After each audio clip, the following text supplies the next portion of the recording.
பித்தத்தினால வர தலைவலி, தலபாரம், உடம்பு வலி, ஜுரம் இதுக்கெல்லாம் சூப்பரான ரெமெடி இந்த கொத்தமல்லி காஃபி.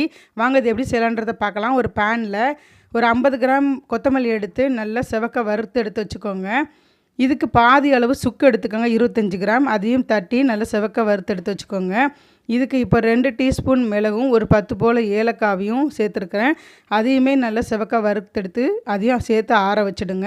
இது வந்து ஃபைன் பவுடராக அரைக்கக்கூடாதுங்க, கொஞ்சம் கொரகொரப்பாக அரைச்சி எடுத்து வச்சுக்கோங்க. இதுக்கு நான் வந்து ஒரு 1/2 லிட்டர் தண்ணி சேர்த்து எடுத்து வச்சுருக்கிறேன். இதில் வந்து ஒரு 3 டீஸ்பூன் கொத்தமல்லி பொடியை சேர்த்துருக்கேங்க. சேர்த்து நல்லா கொதிக்கட்டும்.